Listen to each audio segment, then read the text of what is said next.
Jadi jangan heran Pak, Zulkifli Nabi, ayahnya Nabi. Ayah Nabi, anaknya pun Nabi. Ayahnya presiden, anak calon presiden. Itu biasa jonyo. Nggak usah heboh-heboh loh Pak. Biasa jonyo. Ayah Nabi, anak Nabi. Ayah presiden, anak calon presiden itu biasa. Lakinya gubernur, bininya nak ikut lo calon gubernur, silakan. Ayahnya jadi wali kota, minantunya nak ikut pula, boleh. Nggak ada masalah doh Pak. Awak dan heboh-heboh kok dek non job nggak punya jabatan aja nyo. Mas Oji kok kalau ketuanya orang Kuansing, itu garimnya orang Kuansing nah. Imamnya lah mulai orang Kuansing. Kalau ketuanya orang Kampar, itu garimnya sama imamnya lah mulai orang Kampar. Bapak kalau kepala dinas, itu yang seluruhnya bawahan yang ada, termasuk yang honor P3K, pasti sanak pemilih bapak na bawa. Iyo atau enggak?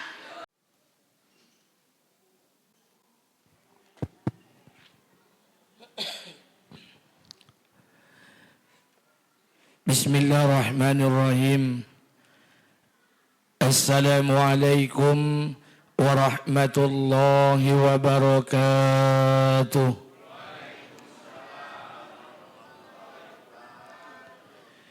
Innal hamdalillah nahmaduhu wa nasta'inu wa nastaghfiruh wa na'udzu billahi min shururi anfusina wa min sayyiati a'malina. Asyhadu an la ilaha illallah wa asyhadu anna Muhammadan abduhu wa rasul. Faqala Allah Ta'ala fi kitabihil karim. A'udzu billahi samil alim minasy syaithanir rajim. Bismillahirrahmanirrahim. Ya ayyuhan nasu u'budu rabbakumul ladzi khalaqakum wallazina min qablikum la'allakum tattaqun. Wa qala an-nabi sallallahu alaihi wasallam, Anas radhiyallahu anhu an-nabiy sallallahu alaihi wasallam, khairukum man ta'allama al-Qur'ana wa 'allamahu. Sadaqallahul azim wa sadaqallahu ala nabiyil karim. Syukur kepada Allah, bersalawat kepada Rasulullah. Mudah-mudahan pada malam hari ini Allah senantiasa beri rahmat dan keberkahan buat kita bersama. Amin. Amin ya rabbal alamin. Salawat beriring salam tidak lupa pula kita sampaikan pada junjungan alam Nabi besar Muhammad sallallahu alaihi wasallam. Allahumma salli ala sayyidina wa nabiyina wa habibina wa safiina wa zuhrina wa maulana Muhammad wa ala ali Muhammad. Yang saya hormati pengurus masjid beserta jajaran, yang saya muliakan alim ulama, cerdik pandai, tokoh masyarakat, yang tidak bisa saya sebutkan satu persatu nama pangkat dan jabatan, bapak-bapak dan ibu-ibu yang hadir pada malam hari ini. Pertama, saya mohon maaf karena terlambat, karena dari pagi tadi ada acara di Kerinci. Kebetulan nasihat perkawinan keluarga besar yang menikah di Pangkalan Kerinci. Dan alhamdulillahirabbil alamin, qadarullah Allah pertemukan kita pada malam hari ini. Tadi protokol pakai pantun. Ketua masjid pakai pantun. Saya pun pingin pakai pantun juga, cuman takut malu. Karena kebetulan pantun yang saya siapkan baru saya siapkan tadi ketika ketua masjid berpantun pula. Karena mungkin mohon maaf nih saya baca aja lah pantun saya ya. Mudah-mudahan salah pantun saya ini. Bismillahirrahmanirrahim. Kenduri sekampung malam ini. Saya datang hanya berdua. Besar harapan saya datang ke sini makan nasi. Tadi saya tengok enggak ada apa-apa. Saya memang belum makan, tapi katanya buat nasi ya Pak. Mungkin nanti makannya. Kalau enggak apa-apa. Baik, saya pikir namanya kenduri sekampung. Baik, mudah-mudahan ini berkah buat kita bersama. Sebelum kita mulai, mari sama-sama kita istighfar, mohon ampun kepada Allah.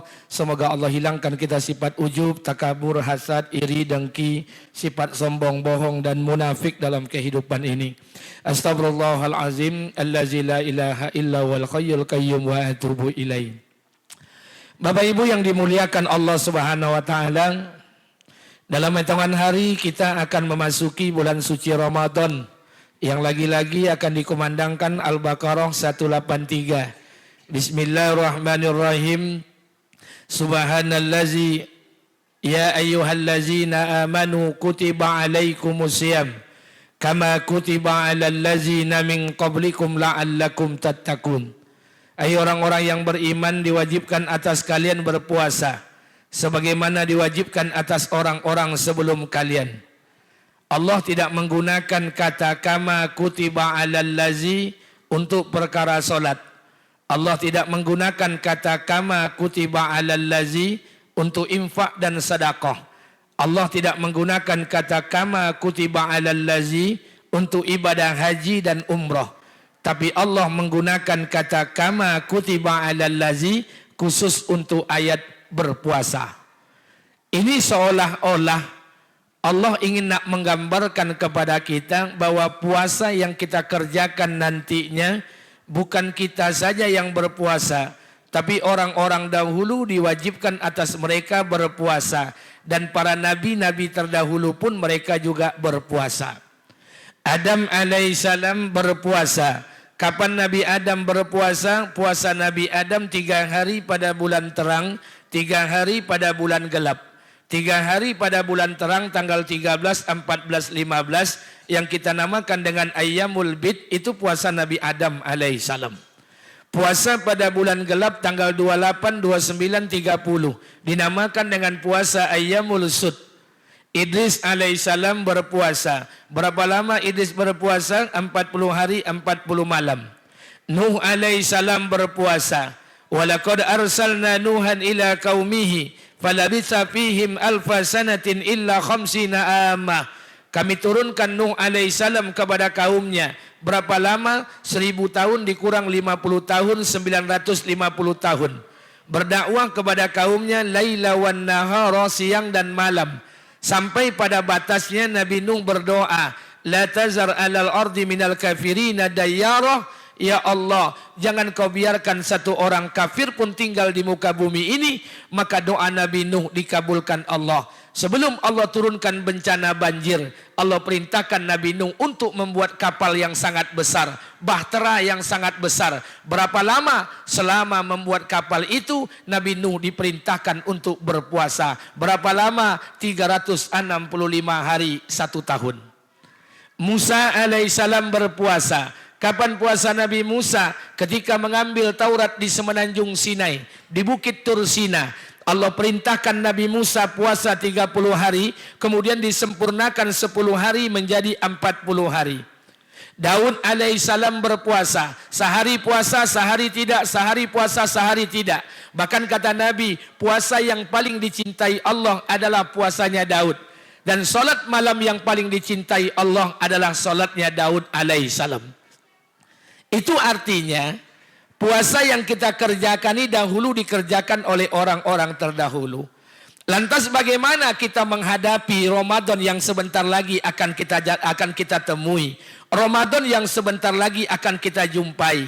Maka oleh karena itu Bapak Ibu yang dimuliakan Allah, malam ini kita akan belajar salah satu kisah sebagai persiapan buat kita untuk menghadapi Ramadan 1445 Hijriah ini. Mudah-mudahan waktu yang singkat ini Allah berikan kekuatan buat kita, bukan hanya sebatas menyampaikan dan mendengarkan, tapi juga kekuatan untuk bisa mengamalkan dalam kehidupan sehari-hari. Amin, amin, amin, ya Rabbal Alamin. Baik Bapak Ibu yang dimuliakan Allah Subhanahu wa Ta'ala, malam hari ini kita akan sampaikan satu kisah. Karena isi Al-Quran itu kisah. Yang paling banyak isi Quran itu kisah. Bukan hukum halal dan haram. Bukan perintah dan larangan. Bukan hak dan kewajiban. Yang paling banyak Allah ceritakan dalam Quran itu kisah. Termasuk ketika Rajab semalam orang Isra Mi'raj itu kisah. Nabi Musa alaihissalam namanya disebut 136 kali dalam Quran. Ceritanya diceritakan Allah ke dalam 12 juz Al-Quran. Nuh alaihissalam namanya disebut 43 kali dalam Quran. Ceritanya diceritakan Allah ke dalam 4 juz Al-Quran. Ibrahim alaihissalam namanya disebut 69 kali dalam Quran. Ceritanya diceritakan Allah ke dalam 8 juz Al-Quran. Isa alaihissalam namanya disebut hampir 55 kali dalam Quran. Ada yang disebut dengan nama Isa bin Maryam, ada yang disebut dengan nama Isa alaihissalam. Allah ceritakan hampir ke dalam 2 juz Al-Quran. Adam alaihissalam namanya disebut 25 kali dalam Quran. Ayub alaihissalam namanya disebut 16 kali dalam Quran. Rasulullah namanya disebut 25 kali dalam Quran. 4 kali disebut dengan nama Ahmad. Maaf, 4 kali disebut dengan nama Muhammad. 1 kali disebut dengan nama Ahmad. Kemudian disebut lagi dengan nama bi'abdihi. Kemudian Allah memanggilnya ya ayyuhan nabi, ya ayyuhan rasul. Hampir 25 kali Allah sebut dalam Al-Quran. Ceritanya hampir diceritakan Allah dalam setiap surat dalam Al-Quran. Lantas apa tujuan Allah menceritakan kisah ini dalam Quran? Apa tujuan Allah menceritakan kisah ini dalam Quran? Kenapa tidak Allah ceritakan semua ibadah para nabi saja dalam Quran? Agar ibadah para nabi itu kita contoh, kita tiru. Jadi mohon maaf, mengulang-ulang kaji, mengingatkan yang lupa. Kita sholat 5 waktu sehari semalam. Dalam 5 waktu itu 17 rakaat. Setiap rakaat kita baca 1 surah, namanya surah Al-Fatihah. Surah Al-Fatihah itu rukun sholat. Kalau ada ibu sholat, bapak sholat tidak baca surah Al-Fatihah, sholat bapak ibu tidak akan diterima Allah. Sama seperti perempuan hamil, gugur kandungan sebelum melahirkan. Dalam surah Al-Fatihah ada ayat yang kita baca, ihdinas siratal mustaqim, siratal lazina an'amta alaihim. Ya Allah, tunjukilah kami jalan orang-orang yang lurus, sebagaimana jalan orang-orang yang telah Engkau berikan nikmat. Jalan orang yang lurus yang diberikan nikmat itu jalan siapa? Tidak ada jalan lain kecuali 4 jalan saja. 1, minan nabiyyin, jalannya para nabi. Yang kedua, kalau tidak sanggup mengikuti jalan para nabi, ikuti jalan yang kedua, wasiddiqin, ikuti jalan orang-orang yang imannya betul. Kalau tidak sanggup mengikuti jalan mereka, ikuti jalan yang ketiga, wasuhada, ikuti jalan orang-orang yang mengorbankan harta dan dirinya untuk agama. Kalau tidak juga sanggup mengikuti jalan mereka, ikuti jalan yang keempat, wasolihin, ikuti jalan orang-orang yang soleh, yang tidak bermaksiat kepada Allah. Selesai. 4 cara ini, 4 jalan ini, pilihlah kita mau mengikut yang mana. Makanya malam hari ini saya ingin ceritakan 1 kisah Nabi. Nanti kita kaitkan dengan penyambutan bulan suci Ramadan selaku persiapan apa yang kita siapkan nanti ketika akan memasuki bulan suci Ramadan. Baik Bapak Ibu yang dimuliakan Allah. Waktu kita sampai jam berapa Pak? Habis kok ada cara makan? Makan kue, makan nasi? Oh, makan nasi. Kalau makan nasi agak lambe sedikit. Kalau makan kue copek ososian. Baik, kita akan lihat. Malam ini kita akan sampaikan 1 kisah yang jarang kisah ini diceritakan. Bapak Ibu pergi ke Gramedia, cari buku 25 Nabi dan Rasul. Kalau ibu membaca kisah Nabi Adam, Idris, Nuh, Hud, Soleh dan sebagainya, ibu akan bercerita 3 lembar, 5 lembar, 8 lembar, 20 lembar. Tapi kalau Nabi ini diceritakan hanya dalam beberapa alinea. Saking singkatnya. Bahkan Nabi ini disebut namanya cuma 2 kali dalam Al-Quran. Al-Quran menyebut Nabi ini namanya cuma 2 kali dalam Quran. Itu tidak menceritakan tentang perjuangannya. Tapi Allah hanya menceritakan gelar dan predikat yang Allah berikan kepadanya. Nabi itu jarang kita bahas. Tapi banyak mengandung pelajaran apalagi menghadapi bulan suci Ramadan ini. Nabi itu diutus oleh Allah suatu daerah namanya daerah Damaskus. Damaskus itu sekarang ibu kota Syria. Nabi itu diutus oleh Allah untuk 1 kaum. Kaum itu bernama kaum Amoria. Nabi itu disebut namanya 2 kali dalam Quran. Nabi itu diberi nama Zulkifli alaihissalam. Ini Zulkifli jarang kita bahas. Nabi Zulkifli alaihissalam itu diutus oleh Allah di daerah Damaskus. Diberikan umur oleh Allah 65-75 tahun. Jadi mulai ke bawah, itu Nabi itu mulai pendek-pendek umurnya. Adam umurnya 3000 tahun. Ibrahim umurnya 175 tahun. Nuh alaihissalam berdakwahnya saja 950 tahun. Zulkifli hanya diberikan umur 65 sampai 75 tahun menurut pendapat para ulama sejarah. Nabi Zulkifli alaihissalam dimakamkan di 3 tempat menurut keterangan para sejarah. Yang pertama, Zulkifli ini dimakamkan di daerah Kafel. Kafel itu 130 km dari ibu kota Baghdad. Atau di kawasan pesisir sungai Efrat. Ada yang sudah sampai ke sana? Nggak usah lah sok-sok. Nggak sampai ke situ. Mainan awak Sungai Gelombang, Pulau Cinta, ke Palau Banda. Nggak usah lah sok-sok. Bantuknya tampang-tampang kota, selero desa, saudaranya. Yang kedua, pendapat sejarah yang kedua, Nabi Zulkifli itu dimakamkan di negeri Sam, Palestina.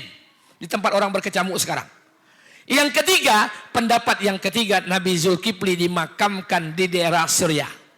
Mana yang betul makam Nabi Zulkifli, Pak Ustadz? Kalau ada yang bertanya, saya jawab matawa. Itu bukan urusan saya.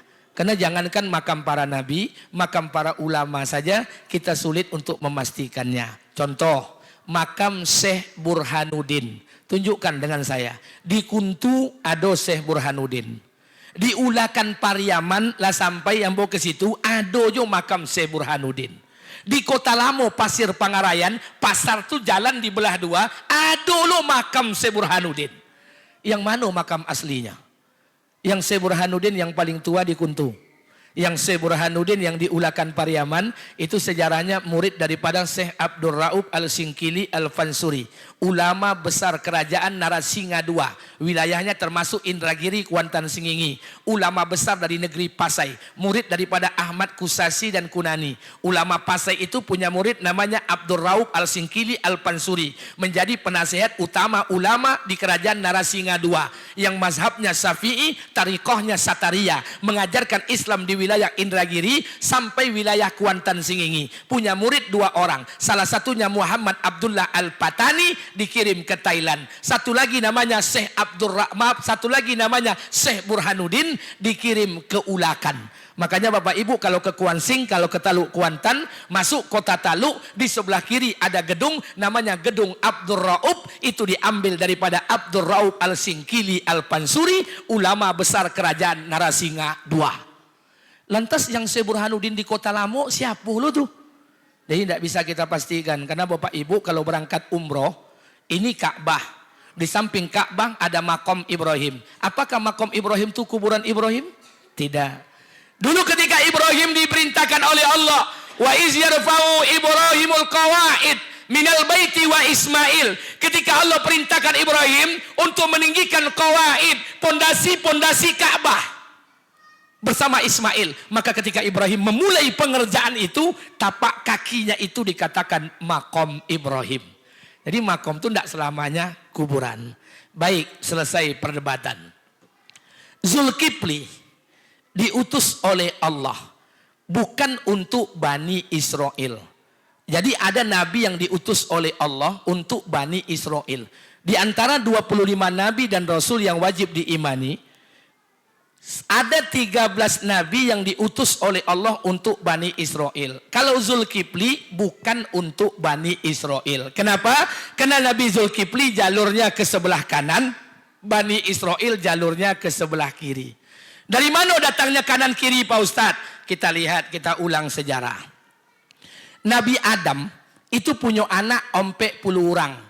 20 pasang, asal lahir sepasang, lahir sepasang, lahir sepasang, 40 orang. Kalau sempat bini awak punya anak 40 orang, la ilaha illallah. 40 orang anak Nabi Adam, salah satunya diangkat jadi Nabi, Sis alaihissalam. Sis punya anak Anusi, Anusi punya anak Qainan, Qainan punya anak Mahlail, Mahlail punya anak Yarid, Yarid punya anak Idris alaihissalam. Idris punya keturunan Mutasalli, Mutasalli punya anak Lami, Lami punya anak Nuh alaihissalam. Nuh punya 4 orang anak, Kan'an, Sam, Ham, Yafid. Kan'an dihancurkan Allah. Tinggal 3 anak, Sam, Ham, dan Yafid. Dari Sam lahir anak Arfaksad. Arfaksad punya anak Salih. Salih punya keturunan Falik. Falik punya anak Abil. Abil punya keturunan Ra'u. Ra'u punya anak Sarud. Dari Sarud ini punya anak Nahur. Dari Nahur ini punya anak namanya Azar. Atau disebut dengan nama Tarah. Atau disebut dengan nama Tari. Azar, Tarah, Tari ini punya anak namanya Ibrahim alaihissalam. Ibrahim punya 4 orang istri. Ingat, Ibrahim punya 4 orang istri. Yang pertama Sarah, yang kedua Hajar, yang ketiga Kentura, yang keempat hamba sahaya Yasjur binti Amar. Istri Ibrahim pertama Sarah. Bapak Ibu baca Qasasul Anbiya yang dikarang oleh Al-Imam Ibnu Katsir. Sarah itu perempuan tercantik nomor 2 setelah istri Nabi Adam. Perempuan tercantik nomor 2 setelah istri Nabi Adam di muka bumi ini. Saya kalau baca kisah ini, saya coba bayangkan istri Ibrahim Sarah ini. Saya coba bayangkan seperti apa cantiknya. Tidak terbayang loh. Karena tidak ada riwayat yang mendukung keterangan tentang Sarah. Akhirnya ambo cubolah membayangkan istri Nabi Aisyah. Karena Aisyah ini banyak hadis yang menceritakannya. Dalam kitab Al-Mar'atus Shalihah diceritakan tentang ciri-ciri fisik Aisyah. Aisyah putri Abu Bakar menikah dengan Nabi umur 8 tahun, bercampur 12 umur 9. Riwayat lain mengatakan Aisyah menikah dengan Nabi umur 12 tahun, bercampur dengan Nabi umur 13. Aisyah putri Abu Bakar, gadis orang Arab asli, langsing, kulitnya putih, hidungnya mancung, bibirnya kecil, suaranya lembut, lesung pipi, kemudian pipinya kemerah-merahan, tutur katanya sangat lembut, manis senyumannya. Terbayang di ambo Aisyah tu ni apa? Jangan dibayangkan bini awak hitam pendek gopok muncung berciri la ilaha illallah. Tak terbayang. Itu baru Aisyah, belum Sarah. Jadi mohon maaf, kadang-kadang nengok bini awak la ilaha illallah. Tak dokek-dokek dengan Aisyah tu, Pak. Tapi sudahlah, kita belajar bersyukur aja lah. Baik, kita lanjutkan. Sarah ini perempuan tercantik nomor 2 setelah istri Nabi Adam. Sarah ni lambe dape anak. Kenapa? Sarah ini mandul. Sudah diklaim monopos. Tidak akan mungkin punya anak. Sampai satu malam Allah bercerita dalam Quran. Diutus oleh Allah 3 malaikat datang ke rumah Ibrahim. Ketuk pintu. Assalamualaikum. Waalaikumsalam. Dibuka oleh Ibrahim. Tengah malam. Ada tamu yang berpakaian baju putih-putih menyerupai manusia. Ibrahim ini orangnya luar biasa. Setiap tamu yang datang itu dilayani. Bukan minum, makan minum. Dihidangkan minuman, dihidangkan makanan. Itu Ibrahim. Makanya mohon maaf Pak, besok kalau tamu datang ke rumah, jangan diagi minum ke minum, makanan buat. Kok minum ke minum, aku agole ke aku agole, nampak pamalir. Hidangkan makanan oleh Ibrahim. Dihidangkan makanan oleh Ibrahim, rupanya tamu ini tak menyentuh minuman dan makanan. Ibrahim mulai takut. Ikut siapa tamu kok? Apa kata tamu tadi? Wahai Ibrahim, kami ini para malaikat diutus oleh Allah. Ingin menyampaikan kabar gembira kepada engkau, wahai Khalilullah, Khalilur Rahman. Kata Ibrahim, kabar apa? Allah akan titipkan 1 orang anak di rahim istrimu Sarah. Anak itu akan kami angkat menjadi nabi. Anak itu diberi nama Ishak alaihissalam. Kata Ibrahim, bagaimana mungkin istriku bisa hamil? Bini yang tu mandul, monopos. Tidak mungkin hamil. Rupanya Sarah dari balik kamar mendengar pembicaraan suaminya dengan malaikat. Sarah tersenyum tak percaya. Bapak cara senyum tak percaya tu. Antara senyum tapi tak percaya. Tak percaya Sarah ini dengan omongan malaikat. Bayangkan Sarah saja tak percaya dengan omongan malaikat. Maka awak potong banyak kalah partai. Kena awak tak percaya dengan caleg dulu Pak. Manduto je banyaknya. Sarah saja tak percaya dengan malaikat. Maka sampai pada akhirnya dari rahim Sarah Allah titipkan 1 orang anak. Lahirlah anak diberi nama Ishak. Maka kata ulama Ishak itu artinya tersenyum. Dari Ishak menikah, lambat lagi dapat anak. Tapi sekali dikasih anak, kembar. Kembaran yang pertama namanya Yakub diangkat jadi nabi. Keturunan Yakub 12 orang, ini yang dikatakan Bani Israel. Saudara kembar Nabi Yakub namanya Al-Ais. Atau ada yang menyebut Esau. Al-Ais ini punya anak Arum. Arum punya anak Amus. Amus punya anak Tawak. Tawak punya anak Ayub. Ayub punya anak Zulkifli alaihissalam. Maka dikatakan Zulkifli bin Ayub bin Tawak bin Amus bin Arum bin Ishaq bin Ibrahim bin Tara bin Nahur bin Sarud bin Ra'u bin Abil bin Falik bin Saleh bin Arfa bin Sam bin Nuh bin Lami bin Mutasalli bin Idris bin Yarid bin Mahrail bin Qainan bin Anusi bin Sis alaihissalam bin Adam alaihissalam. Nggak usah dihafal lagi lo renyo kau usah. Utak kalau lah piti-piti, you nak kenang kau. Sudahlah. Karena jemaah saya sudah banyak, Ustaz kami belajar, Ustaz belajar apa? Belajar kami Ustaz, kami mempelajari nasab kami, ayah kami, datuk kami pulang kampung, ambo bisu Ustaz. Ambo pelajari nasab ayah ambo. Untuk apa? Ambo ingin pelajari datuk ambo kate Ustaz. Jangan-jangan datuk ambo ketemu dengan jalur para nabi. Nggak usah. Beko ketemu dengan jalur Abu Lahab, stres. Ketemu dengan jalur Fir'aun, patah semangat. Tidak usahlah. Sekarang ini masa inflasi Habib. Ada orang mengaku Habib. Awak kau lah diciptakan Allah ketek-ketek, pendek-pendek, hitam kalik, sembayang nak copek, terima je lah. Tidak usah sok-sok pula kita. Kita tidak masuk jalur Nabi kita ni. Dah, kita tidak bahas. Kita lanjutkan. Sampai di mana tadi? Ya.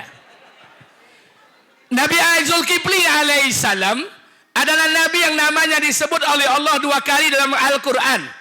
Yang pertama Allah nyebut dan ingatlah wa Ismail, wa Idris, wa Zulkifli kullu minas sabirin. Dan ingatlah ketika Ismail alaihissalam, Idris alaihissalam, Zulkifli alaihissalam, kullu minas sabirin. Semua mereka itu termasuk orang yang sabar. Bayangkan nama Zulkifli disandingkan dengan Ismail. Ismail kita tahu kisahnya. Ismail orang yang rela mengorbankan nyawanya untuk menunaikan perintah Allah. Idris orang yang sabar, berdakwah tak punya kaum, kemudian diangkat ke langit dan diwafatkan di dalam surga. Makanya sebagian para ulama mengatakan Zulkifli itu bukan nabi. Zulkifli itu orang soleh. Tapi Ibnu Katsir dalam Qasasul Anbiya mengatakan Zulkifli itu nabi. Kenapa? Namanya disandingkan dengan nama para nabi. Kullu minas sabirin. Mereka itu termasuk orang-orang yang sabar. Dari mana datang kesabaran Nabi Zulkifli ini? Zulkifli ini kesabarannya didatangkan dari kesabaran ayahnya. Karena ayah Nabi Zulkifli itu nabi juga. Zulkifli nabi, ayahnya nabi. Siapa ayahnya? Ayub alaihissalam. Jadi jangan heran Pak. Zulkifli nabi, ayahnya nabi. Ayah nabi, anaknya pun nabi. Ayahnya presiden, anak calon presiden. Itu biasa. Nggak usah heboh-heboh loh Pak. Biasa saja. Ayah nabi, anak nabi, ayah presiden, anak calon presiden tu biasa. Lakinya gubernur, bininya nak ikut lo calon gubernur, silakan. Ayahnya jadi wali kota, minantunya nak ikut pula, boleh. Tak ada masalah tu Pak. Awak dan heboh-heboh kau dek non job tak punya jabatan aja. Mas Oji kau kalau ketuanya orang Kuan Sing, itu garimnya orang Kuan Sing lah. Imamnya lah mulai orang Kuan Sing. Kalau ketuanya orang Kampar, itu garimnya sama imamnya lah mulai orang Kampar. Bapak kalau kepala dinas, itu yang seluruhnya bawahan yang ada, termasuk yang honor P3K, pasti sanak pemilih bapak nak bawa. Iyo tu ndak? Iyo, ndak orang ndak awak ada. Sama, ndak usah heboh. Lo biasa, yang heboh tu yang non job biasanya tu. Santai je lah. Ambo kalau wali kota, pembantu ambo mau jadian kepala dinas. Itu biasa je Pak. Ikut heboh. Ayah presiden, anak suku-suku lah. PT-nya ada, jabatannya ada. Kalau tidak bisa nurunkan jabatan, penyakit awak turunkan. Ayahnya gulo, tu anaknya gulo tu. Ayahnya susah ongo, anaknya joyir. Sama. Jadi tidak usah heboh-heboh. Biasa aja lah. Rusak hati kita Pak. Ini baik, kita lanjutkan. Kita tidak bahas itu lah. Nanti lah urusannya. Baik, kita lanjutkan. Dari mana kesabaran itu didapatkan? Dari ayahnya Ayub. Ayub ni orang paling sabar Pak. Nabi yang sabar. Dari mana dapat Nabi sabar? Bapak Ibu kalau baca kisah Nabi Ayub menangis. Saya kalau baca kisah Nabi Ayub menangis. Kenapa? Ayub itu Nabi yang kaya. Kalau ada orang mengatakan Nabi Ayub itu miskin, bohong. Ayub itu Nabi yang kaya. Kekayaannya di bawah Sulaiman alaihissalam. Nabi Ayub diberikan kekayaan oleh Allah. Apa kekayaan? Diberikan kenikmatan harta oleh Allah selama 20 tahun. Apa kenikmatannya? Diberikan ribuan hewan ternak kambing. Diberikan ribuan hektar kebun korma. Diberikan istri yang cantik. Tak tanggung-tanggung cantiknya. Nama istrinya Siti Rahmah. Dan tak tanggung-tanggung juga. Anak Ibrahim diberikan sangat banyak. Anak Nabi Ayub diberikan sangat banyak. Berapa jumlahnya? 12 orang. 20 tahun Nabi Ayub hidup dalam kemewahan harta. Dalam rangka beribadah kepada Allah. Tapi maaf, setelah Nabi Ayub 20 tahun menikmati kenikmatan harta, 3 hari Nabi Ayub diuji oleh Allah. Hari yang pertama, Allah matikan semua hewan ternaknya. Hari yang kedua, seluruh kebun kormanya dibakar oleh Allah. Hari yang ketiga, Allah berikan penyakit ke badan Nabi Ayub. Kata ulama, tidak ada penyakit ini kami berikan kepada orang sebelum mereka, saking bahayanya. Tak tanggung-tanggung, hari yang ketiga itu 12 orang anak Nabi Ayub dimatikan serentak oleh Allah Subhanahu wa taala. Ada enggak kira-kira kita ujian seperti itu, Pak? Bini mati, anak mati, rumah terjual, oto ditarik di leasing, la ilaha illallah. Nabi Ayub 3 hari, hewan ternak habis, kebun habis, badan kone penyakit, anak 12 orang mati serentak oleh Allah. Tinggallah Nabi Ayub bersama istrinya, hidup bersama istrinya dalam kemiskinan. Tahun pertama, istri Nabi Ayub sabar. Tahun kedua, sabar. Tahun ketiga, lah mulai menggeliek-geliek bininya. Jadi bini Nabi Ayub kok sama je bini awaknya, Pak, sama.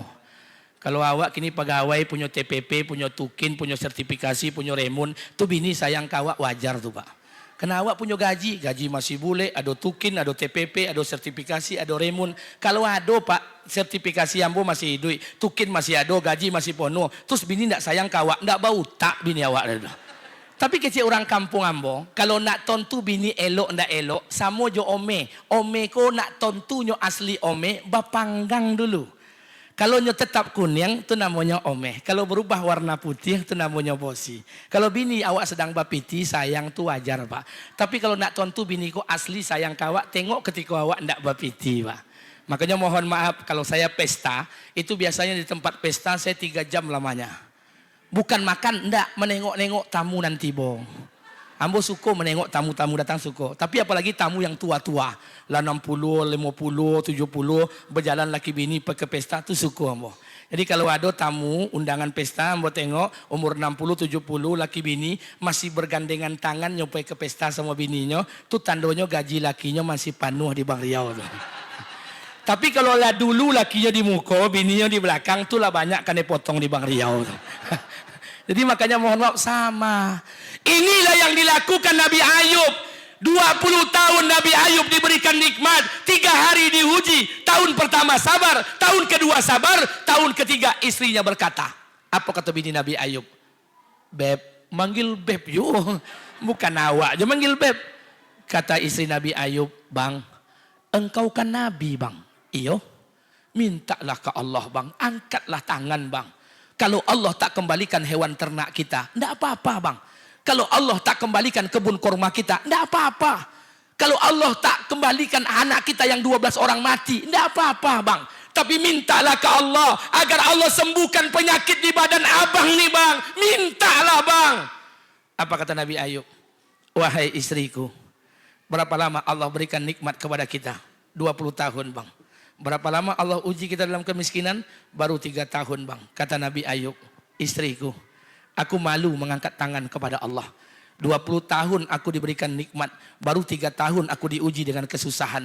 Aku malu mengangkat tangan pada Allah. Maka dikatakan dalam sejarah, Nabi Ayub tidak mengangkat tangan selama miskin selama 20 tahun.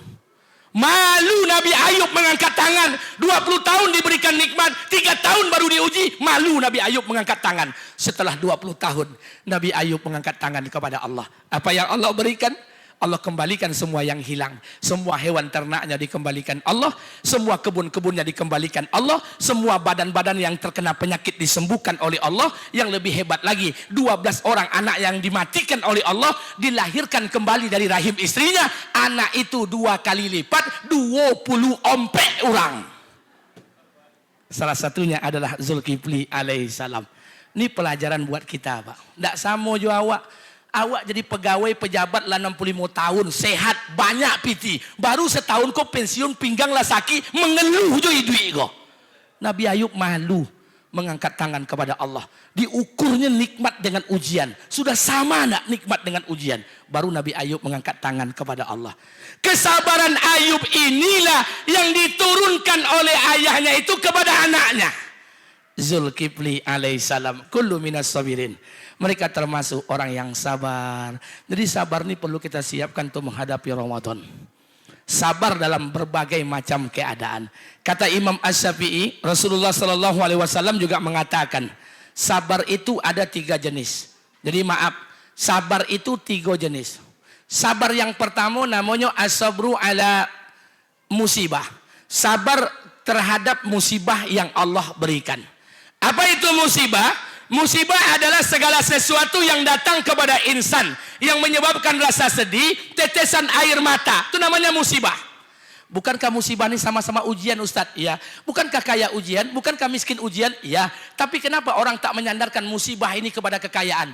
Astagfirullahalazim, Ustadz. Semenjak saya dapat musibah kaya ini, tidak ada. Karena musibah itu dinisbatkan kepada kesedihan dan air mata.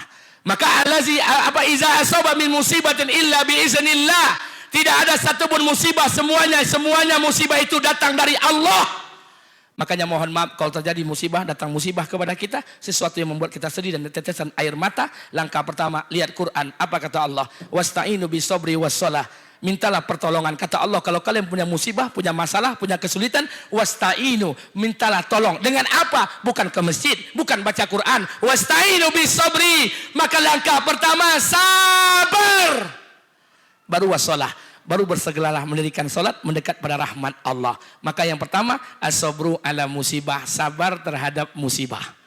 2, as-sabru ala ta'atihi, sabar dalam ketaatan. Taat ini butuh kesabaran. Maaf kalau Bapak Ibu membaca hadis-hadis tentang fadilah keutamaan beramal, fadail a'mal, bagus. Untuk motivasi beramal, bagus. Tapi ingat, itu bukan tujuan akhir. Itu hanya motivasi beramal, bukan tujuan akhir. Kalau tujuan akhir kita akan kecewa. Barang siapa yang melaksanakan salat sunat duha 12 rakaat setiap hari, Allah berikan dia kekayaan, Allah berikan dia rizki, Allah berikan dia jalan keluar dari yang tidak pernah dia sangka-sangka. Betul. Ada kawan yang salat duha 12 rakaat, alhamdulillah, tes P3K nyo lulus, bininya lulus P3K, alhamdulillah SK lah keluar, umat tabue oto taboli. Betul.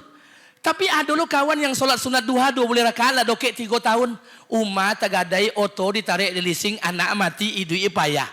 Kalau ini yang mau kita lihat, Pak, kita kecewa dengan Allah. Ada orang salat, barang siapa yang salat berjamaah tidak tertinggal takbiratul ula bersama imam selama 40 hari, Allah berikan 2. 1, bebaskan sifat munafik. Betul. Ada orang salat berjamaah istiqomah, dia tidak bohong, dia tidak berdusta, dia tidak munafik. Tapi ada lo kawan yang salat sunat, salat berjamaah istiqomah lah dokek 2 tahun, siang mengicu, malam menduto jokojonya. Kita kecewa dengan Allah. Kena ujiannya beda-beda. Lantas kenapa Bapak datang ke masjid? Ibu datang ke masjid. Bapak Ibu datang ke masjid. Karena kita ini hamba. Tugas hamba sujud. Dengan siapa kita sujud? Dengan Tuhan. Siapa Tuhan kita? Rabbul Izzati Al-Zat Jalalah. Allah. Tidak ada urusan lain. Tugas kita hamba. Hamba ini sujud. Persoalan kita sujud, Allah berikan kita kaya. Itu urusan Allah. Persoalan kita sujud, Allah ambil harta kita. Bukan urusan kita. Tugas hamba ini sujud. Selesai.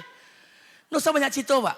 Kira-kira Pak sembahyang maghrib isya tadi pahala awak kok 1/8, 1/16 atau 1/20. Nggak usah banyak cerita. Sujud jelas selesai. Tugas hamba ini sujud. Makanya mohon maaf. As-sabru ala ta'atihi, sabar dalam ketaatan. Pak Ustadz, lah panek kami sembahyang Ustadz. Lah dakek 3 tahun kok kami berubah. Tapi ndak juga berubah ide ekonomi kami Ustadz. Kawan ndak pernah ke Mas Haji itu, proyeknya cair. Tadilah cair lo termen 1, lah balik pajero lo Ustadz. Kita akan kecewa dengan Allah. Kita taat bukan untuk kaya. Kita taat datang ke masjid bukan untuk sugih. Kita datang kemari bukan untuk dipilih. Kita datang kemari karena kita hamba. Tugas hamba sujud. Titik sampai di sana. Tidak usah banyak cerita. As-sabru ala ta'atihi. Sabar dalam ketaatan. 3. Apa yang ketiga? As-sabru ala maksiat. Sabar untuk tidak bermaksiat. Hati-hati. Sabar untuk tidak bermaksiat. Walaupun kita punya peluang untuk bermaksiat. Contoh. Di saku sebelah kanan Ambo ada piti 10 juta. Di saku sebelah kiri ada piti 10 juta. Di rekening Ambo ada piti 2 miliar. Keluar dari rumah Ambo, pakai celana jeans. Pakai sepatu jenggel atau belly. Asli, bukan home industry. Kemudian pakai jam di Martin Pulau Boli mahal. Pakai parfum berkelas. Pakai lo baju yang ada telingo kelinci dua Playboy. Pakai lo topi mereknya DKNY, Dek Kuro nih. Pakai lo Auto Pajero Dakar 4x4, kaca filmnya 80. Ndak saketek gagah kok. Keluar dari rumah pas sedang bacokak saketek lo jorang rumah. Duduk mangkal di mall, basobok lah mantan cewek SMA. Badotak jantung ko. Tang, setan ko memang pandainya. Momen tu memang pas. Piti sedang ado, Oto sedang ado, awak sedang bercakap je orang rumah. Basobok lah jo mantan. Tapi ketika bapak ndak bapiti, bapak sedang baik-baik saja jo orang rumah, ndak akan basobok jo mantan tu. Setan ko pandai. Terjadilah makan minum sampai akhirnya kami check in di hotel. Terjadilah maksiat dan perzinahan. Kalau saya sabar tahan untuk tidak melakukannya, maka kekuatan yang Allah berikan pahalanya sangat besar. Saya punya peluang, saya punya uang, saya punya mobil, saya punya apa semuanya. Saya bisa bermaksiat, saya punya potensi untuk melakukannya. Tapi kalau saya tahan, itu namanya as-sabru ala maksiat, sabar untuk tidak bermaksiat. Makanya saya ingatkan pada bapak ibu, maaf, kalau bapak ibu miskin, itu jangan mengeluh. Syukuri. Kenapa? Allah sedang menutup pintu-pintu maksiat. Kan tidak mungkin orang miskin berselingkuh berzina. Kalau ada orang bansek berselingkuh berzina, tidak bau taknya dah. Untuk makan juga payah bercewek lo nyo, la ilaha illallah. Makanya kalau kita susah, syukuri. Allah sedang menutup pintu-pintu maksiat. As-sabru ala maksiat. Ini yang perlu kita menjadi spirit awal kita untuk menghadapi Ramadan. Tutup segala pintu-pintu kemaksiatan. Karena ini yang dikatakan Nabi SAW. Bauda man adraka Ramadan falam yukbar lahu. Celaka orang yang ketemu Ramadan, jumpa Ramadan, ikut puasa Ramadan, tapi dia tak mendapatkan ampunan dari Allah. Apa penyebabnya? Orang-orang yang bermaksiat di luar Ramadan, ketika dia masuk bulan Ramadan, maksiat itu masih dia kerjakan. Falam yukfar lahu, dia takkan diampuni oleh Allah. Makanya belajar. Persiapan-persiapan minta ampun. Di Sa'ban ini bukan puasa diperbanyak. Selain berpuasa, perbanyak minta ampun kepada Allah. Agar nanti ketika masuk ke Ramadan, puasa kita semua amal-amal kita diterima oleh Allah Subhanahu wa taala. 1. Lah jam berapa gini kong? Hah? Jam berapa pak? Nggak ambolun makan masalah leh. Apa ya dok rumahmu jauh nah. Baik, kita dua. Yang kedua, apa yang dikatakan Allah kepada Nabi Zulkifli alaihissalam? Wazkur dan ingatlah wa Ismail wa Ilyasa wa Zulkifli kullu minal ahyar. Dan ingatlah ketika Ismail, kemudian Ilyasa, Zulkifli, kullu minal ahyar, mereka itu termasuk orang-orang yang baik. Tadi kullu minas sabirin, sekarang kullu minal ahyar. Mereka itu termasuk orang-orang yang baik. Maaf, Zulkifli termasuk kategori orang-orang yang baik. Kenapa baik? Dia nabi, ayahnya nabi, dan raja yang memerintah ketika itu juga nabi. Siapa nabinya? Ilyasa alaihissalam. Bayangkan negeri mereka ketika itu. Ayahnya nabi, anaknya nabi, raja yang memerintah ketika itu pun nabi juga. Ilyasa alaihissalam. Tapi sayang, Raja Ilyasa tidak punya anak. Raja Ilyasa tidak punya anak dan tidak ada orang yang bisa melanjutkan kerajaan setelah Ilyasa alaihissalam. Maka dalam sejarah dicatat Raja Ilyasa ini mengumumkan kepada rakyatnya untuk melakukan sayembara. Siapa di antara rakyatnya yang bisa memenuhi 3 syarat? Maaf, 3 syarat ini, maka dia akan dikukuhkan menjadi raja pengganti Raja Ilyasa. Apa syaratnya? 1. Berpuasa setiap hari. Yang kedua, sanggup bangun malam setiap malam. Yang ketiga, sabar dan tidak mudah marah. 3 syarat ini tidak ada satupun rakyatnya yang sanggup kecuali Nabi Zulkifli alaihissalam. Maka dilantiklah Nabi Zulkifli menjadi seorang raja pengganti Raja Ilyasa alaihissalam. Makanya mohon maaf Bapak Ibu, Zulkifli itu bukan nama aslinya. Zulkifli itu nama aslinya Bashar. Tapi Zulkifli itu gelar yang diberikan Raja Ilyasa kepada Bashar, diberikan gelar namanya Zulkifli. Kata ulama, Zulkifli itu ada 3 arti. Arti yang pertama, nama Zulkifli itu orang yang bisa menahan amarah, sabar. Jadi kalau ada risiko nama Zulkifli, pembongi jo kerojonya nyo, ambo sarankan ganti nama tu besok pagi. Buat malu nama Nabi jo. Yang kedua, Zulkifli itu orang yang bisa memikul amanah. Jadi kalau ada nama Zulkifli sini, mangicuo, panduto, tukang olah, tim sukses, pasang kaki tigo, ganti nama Zulkifli itu. Buat malu yo. Jadi oleh karena itu, ini persiapan. Nabi Zulkifli itu orang yang tidak pernah marah. Bahkan Nabi yang paling sabar. Tidak nampak aib keburukan saudara-saudaranya. Tidak nampak. Keburukan rakyatnya pun dia tutupi.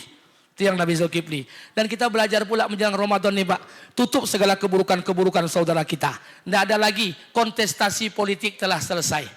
Tidak ada lagi cerita aib dan keburukan. Maaf, saya ingin sampaikan buat kita bersama. Semua para nabi berdakwah. Adam berdakwah, Idris berdakwah, Nuh berdakwah. Semua nabi berdakwah. Tapi Bapak Ibu perlu ingat, tidak ada satupun nabi yang berdakwah dengan cara mencaci maki, menghina, membuli. Tidak ada.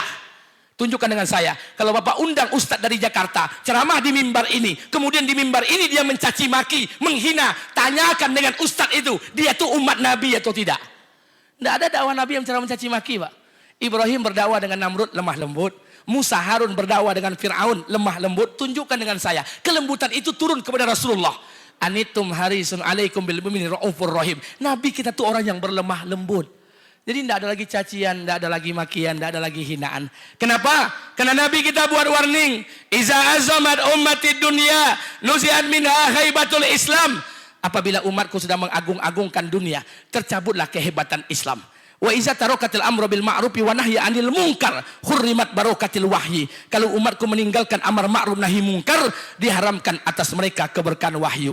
Wa iza tasabat ummati sakatat min ainillah. Kalau kalian hina menghina, kalau kalian caci mencaci, kalau kalian buruk memburukkan, sakatat min ainillah. Jatuhlah kalian dari pandangan Allah. Doa kalian tidak akan diangkat. Amal kalian tidak akan diterima.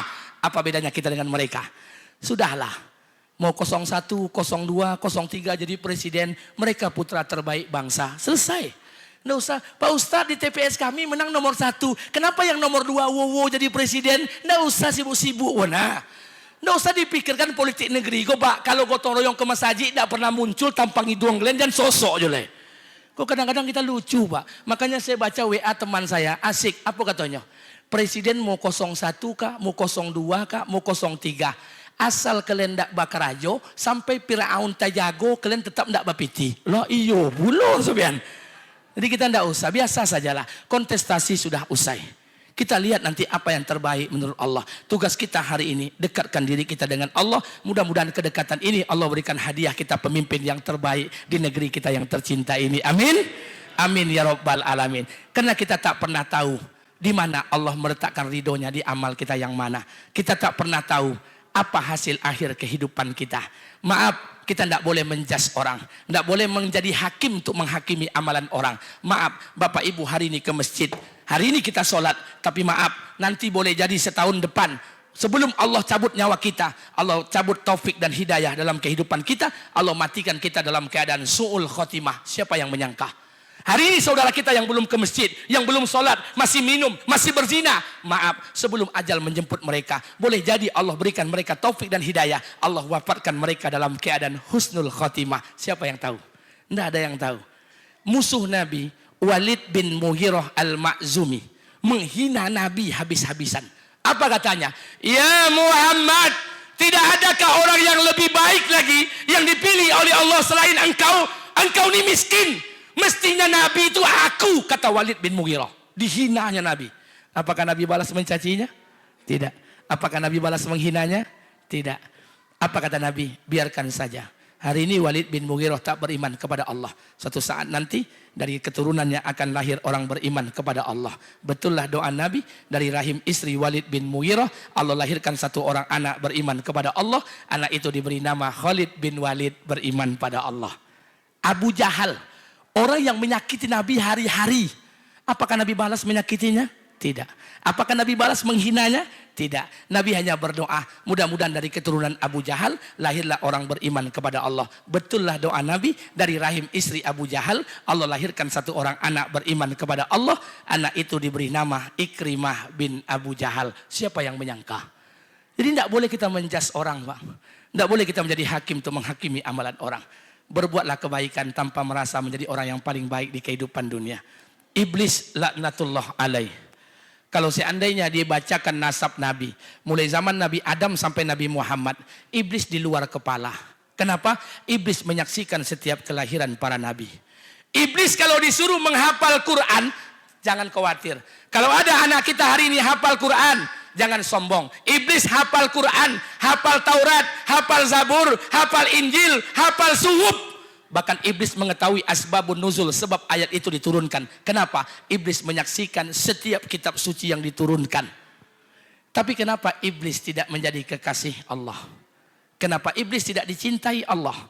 Karena dalam diri iblis ada satu sifat yang paling dibenci oleh Allah. Sifat itu sudah ada dalam diri kita. Apa sifat itu? Ana khairu minkum, saya lebih baik dari dia. Merasa paling baik, merasa paling hebat, merasa paling kaya, merasa paling berpengaruh, merasa paling hebat, merasa paling tua, merasa paling senior, merasa paling indah bacaan Qur'annya, merasa paling banyak hafalan Qur'annya. Ana khairu minkum, saya lebih baik pada dia. Apa bedanya kita dengan iblis? Mulai sekarang, tebarkan kebaikan tanpa harus merasa menjadi orang yang paling baik di kehidupan dunia ini. Makanya mohon maaf, tidak ada lagi cacian, tidak ada lagi hinaan. Kontestasi sudah selesai. Kontestasi pilpres kita sudah selesai. Mereka saudara kita. Perbedaan pilihan jadikan alasan untuk tidak saling memaki, tapi kita saling mencintai. Perbedaan pilihan jadikan alasan untuk tidak saling memukul, tapi kita saling merangkul. Dari segi kebaikan kita sama. Dari kerangka kebangsaan kita setara. Seburuk-buruk orang pasti ada kebaikannya. Sebaik-baik orang pasti ada keburukannya. Maaf, memilih pemimpin sesuai syariat Islam adalah kewajiban kita. Tapi menghina calon yang lainnya tidak ada tuntunan dari Rasulullah Sallallahu Alaihi Wasallam. Tidak bisakah kita memilih dahulu tanpa harus mencaci? Tidak bolehkah kita memilih tanpa harus menghina? Cintailah bangsa kita ini. Kita hidup di negeri kita yang tercinta ini. Tidak ada lagi yang patut kita benci di negeri yang kita sayangi ini. Maaf, saya punya teman berangkat umroh bulan 2 Februari 2023. Saya mohon doa. Februari semalam saya berangkat umroh, Oktober berangkat umroh, November berangkat umroh. Insya Allah kalau tidak ada halangan tanggal 27 ini, saya berangkat menunaikan ibadah umroh membawa rombongan jamaah 50 orang. Maaf, teman saya berangkat umroh bulan Februari 2023. Sampai sekarang tidak pulang-pulang. Dia bawa istrinya, 3 orang anaknya, 5 orang. Sampai sekarang belum pulang-pulang. Ketika lebaran raya haji, dia telepon saya. Apa katanya? Assalamualaikum Ustadz. Waalaikumsalam. Ustadz, saya mungkin ini telepon saya yang terakhir. Besok saya akan ganti nomor Saudi. Saya bilang, ente ini umroh atau pindah rumah? Apa katanya? Saya umroh Ustadz. Kenapa ente lama? Visa apa yang dipakai? Kok lama-lama tidak pulang-pulang? Katanya, maaf Ustadz, saya mungkin tidak balik lagi ke Indonesia. Saya akan tinggal di Mekah, Madinah. Kenapa ente tinggalkan Indonesia? Saya tidak nyaman tinggal di negeri saya Ustadz, di Indonesia Ustadz. Pemimpinnya orang kafir, di belakangnya orang-orang kafir, sistemnya sistem orang kafir Ustaz. Saya akan tinggal di Mekah Madinah aman Ustaz. Dia lupa di Mekah Madinah tuh Abu Lahab sama Abu Jahal dibesarkan. Bukan itu masalahnya. Yang saya tangiskan cuma satu. Ada kawan kita, ada saudara kita, ada anak bangsa kita membenci negerinya sendiri. Ini dakwah siapa? Dan siapa yang bertanggung jawab dengan dakwah ini? Sampai-sampai kita membenci negeri kita sendiri. Bapak Ibu dengarkan saya. Kita ini umat Nabi, bukan level sahabat. Kita umat Nabi, bukan level tabi'in. Kita umat Nabi, bukan level tabi'in. Kita umat Nabi, tidak pernah hidup zaman Nabi, tidak pernah tahu wajah Nabi, tidak pernah tahu seperti apa kehidupan Nabi. Kita umat Nabi yang rumah kita jaraknya jauh dengan makam Nabi 9 jam 55 menit. Kita belajar mencintai Nabi. Insya Allah di negeri kita yang tercinta ini, kita mencari rizki di sini, dan insya Allah kita mati syahid di negeri kita tercinta ini. Siapa yang mengajarkan itu, Pak? Sehingga kita tanam di hati ini, kita benci dengan negeri kita sendiri. Siapa yang bertanggung jawab? Maka saya minta buat kita bersama, jangan kalian benci negeri kalian sendiri. Bapak Ibu, coba baca sejarah. Di bawah tahun 1300, di atas tahun 1200, ada satu kerajaan di Indonesia namanya Singosari, menaklukkan 3 kawasan. Pertama Mongol, yang kedua sebagian Parsia, sebagian lagi Jazirah. Sampai-sampai peninggalannya ada sampai hari ini. Indonesia ini punya peradaban yang sangat luar biasa. Siapa bilang bangsa kita bangsa bodoh? Di Eropa, alat musik tertua namanya gitar, terbuat dari tali dan kayu. Di Arab, alat musik tertua namanya terbang, terbuat dari kayu dan kulit. Indonesia punya alat musik yang terbuat dari logam. Orang Jawa menyebutnya gamelan. Orang Ocu menyebutnya ogwong. Orang Kuansing menyebutnya talempong. Bangsa mana yang bisa buat alat musik dari logam? Kalau bukan bangsa yang menguasai ilmu pertambangan dan metalurgi yang sangat tinggi, yang hanya bisa membuat alat musik dari logam. Bangsa mana? Kalau bukan bangsa Indonesia. Bahasa kita sama. Bahasa Arab berubah panjang pendeknya, berubah artinya. 1, 2, 3, 4, 5, 6. Bahasa Inggris pun sama. Verb 1, verb 2, verb 3, go, goes, gone. Sama, tidak banyak perubahannya. Indonesia punya padanan kata yang sangat banyak. Makanya jangan heran, di Eropa orang menyebut beras rice. Dalam piring rice, dalam mangkuk rice, dalam kuali rice, dalam dandang rice, di atas tanah rice. Orang Arab menyebut beras rus, dalam piring rus, dalam kuali rus, di atas tanah rus. Itu je namanya. Indonesia menyebut beras itu ompek puluh 6 namanya. Di sawah padi namo, dipanen gabah namo, digiling boge namo, dimasak nasi namo, tabanya aye bubu namanya.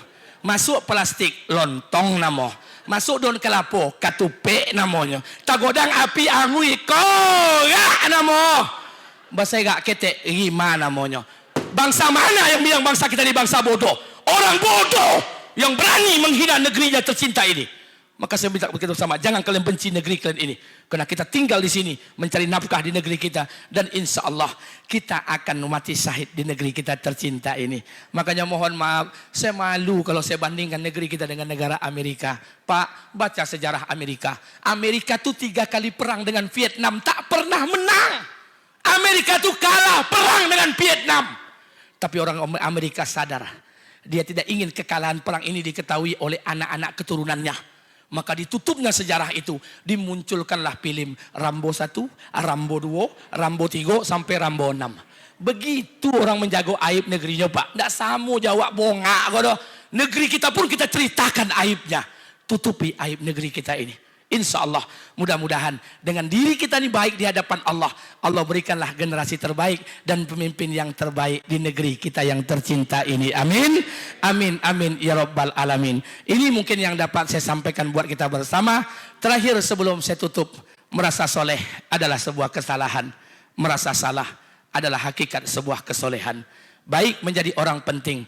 Tapi jauh lebih penting lagi kalau kita menjadi orang yang baik. Tidak ada satu butir nasi pun yang masuk ke mulut manusia yang tidak akan diminta pertanggungjawaban di hadapan Allah. Ramadan sebentar lagi akan datang. Kita tak tahu apakah Allah pertemukan kita dengan Ramadan tahun ini. Atau jangan-jangan besok pagi adalah hari terakhir kita melihat matahari pagi. Maka oleh karena itu mintalah kepada Allah agar Allah panjangkan umur kita untuk bisa bertemu pada Ramadan 1445 Hijriah ini. Amin. Amin. Amin. Ya Rabbal Alamin. Baik, sebelum saya tutup dan baca doa, saya ingin sampaikan buat kita bersama, kebetulan ini memang sudah program, sudah hampir 4 bulan. Kami program safari, kebetulan saya tinggal Jalan Sukakarya, Simpang Kualu, Desa Tarebangun, Kecamatan Tambang, Kabupaten Kampar. Kebetulan di tempat saya ada masjid, namanya Masjid Al-Ikhlas. Ketua masjidnya saya, ketua yayasannya pun saya. Dulu masjid saya itu musola. Sudah hampir 3 tahun yang lalu kami rubah jadi masjid. Alhamdulillah kami renovasi total semuanya. Sudah buat masjid pekarangannya besar semuanya. Alhamdulillah untuk sholat berjamaahnya maghrib isya sudah hampir laki-lakinya 100, 150, 200 orang. Dan untuk 5 waktu dan Ramadannya itu sudah hampir keluar, tidak bisa lagi menampung. Sudah kami perbesar, pasang keramik, kanopi, alhamdulillah selesai. Pembangunannya sudah selesai. Tapi ada yang belum selesai. Kami di masjid kami sudah hampir 3 tahun ini belum memiliki karpet masjid. Maka di setiap ceramah pengurus masjid sepakat di mana ustadz ceramah sampaikan dengan jamaah. Siapa tahu ada jamaah yang ingin memberikan bantuan pembelian karpet masjid. Alhamdulillah saya di Batam, di Jambi, di Kuantan Sengingi, setiap saya ceramah saya sampaikan. Kami tidak menerima bantuan dalam bentuk cash karena punya potensi fitnah.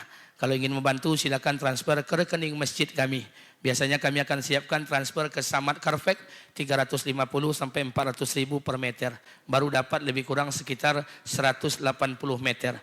Sementara keperluan masjid kami ada 290 meter.